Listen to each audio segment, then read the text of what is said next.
Whenever you're ready. Every child across the world deserves the right to have a good quality education, no matter where they're from. Like, think about here in America.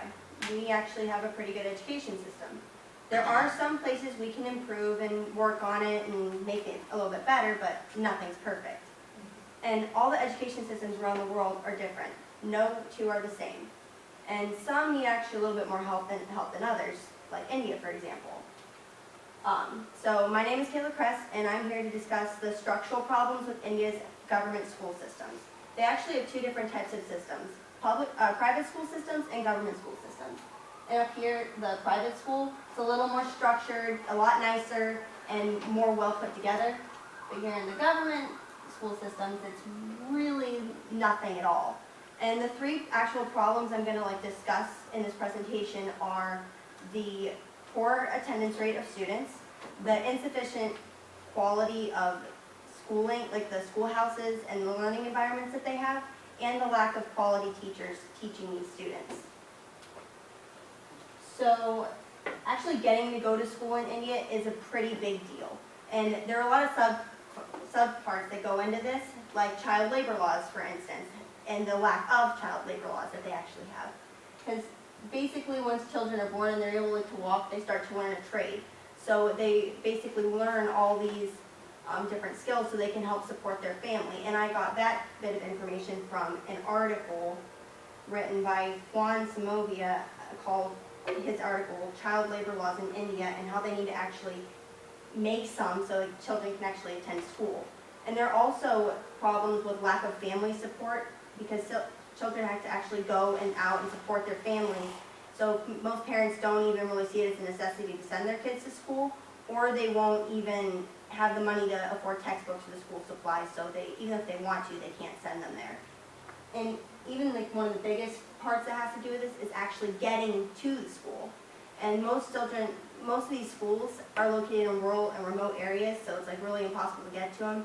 Some students have to walk really long miles and travel across large bodies of water infested with dangerous animals, and they'll either have to go across by boat, or you can see here in this picture, they have to cross poorly constructed rope or bamboo bridges. So just imagine trying to cross this to get to school every day. And even when the students are actually going to school, they're not really going to all that great of a place. Actually, there were a bunch of earthquakes over in India causing a lot of the little structures that they have to be just completely falling apart. So some teachers actually make up makeshift classrooms out in courtyards in the center of cities, and it's somewhat of a good fix because students are actually still getting some education in for the day, but there's no protecting them from rain or sleet or hail or any of the elements that Mother Nature can bring onto them. Also, some students will actually go to school at night and sit in parked school buses in the city and have class with some teachers. And even in these types of little buildings that they have, or schools or whatever you want to call them, there's very little light that comes in. There's no ventilation, there's no running water, so it's very unsanitary. And according to Marja and Gur's article, School Environment and Sanitation in Rural Indian Schools, since there's no bathroom, you have to go outside, which can lead to infestation and breeding of mosquitoes, causing a widespread disease, making these places unsanitary and completely unsafe for students to actually learn anything. So just imagine trying to sit basically also on top of each other trying to learn. But it also isn't just having a poor learning environment making it hard for students to learn, it's also the quality of the teachers that they have. Because most of the actual qualified teachers will teach in the private schools because the schools can afford to pay them. The government schools, they can't really afford it at all. So for the teachers that actually know what they're doing, they won't teach in the government schools because they don't want to be paid what they don't think they deserve. And also they're absent from work most of the time. So you see here mostly it's just children kind of doing their own thing in the classroom. They have maybe a little assignment that they're given, but they're really not learning anything. Because most of the teachers that teach in these government schools have other jobs, like conducting service senseis for the cities, for example. So there's really a small lack of accountability for these teachers. So that's also an issue. And also some teachers have to be able to walk their kids to and from school.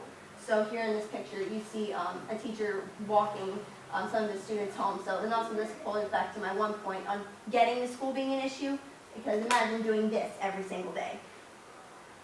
Also, from another article I read called, from Niyam Kuala's article, Teachers and the Quality of Education in Government Schools in India, they're really not even trying to better their education. They know some things of what they're trying to talk about, but there's no like actual teaching of teachers. So they're just kind of pigeonholed in where they're at, and they're not trying to better their education. They're not trying to figure out new ways of teaching. So it's just kind of, they're stuck in the situation that they're in. And also, there are a bunch of different school regions and languages that are actually spoken in different languages, or different regions, I'm sorry. These teachers, they also don't know all these languages, so there's kind of a language barrier there, making it almost next to impossible to learn anything. So, based on the information that I've given you, you can clearly see that the government school system in India, complete overhaul. It needs some major attention, and really the solutions that you can come up with they're not completely complex, and they're pretty self-explanatory. Making schools more accessible to students, and actually having some child labor laws, and making it so students can actually go and get to school and get an education. Making safer learning environments for students and making them more sanitary, and also having education for teachers so that they can continue to better their skill set. Because if you address all these issues, the quality of schooling in India will increase, causing the success rate of students to increase. Thank you.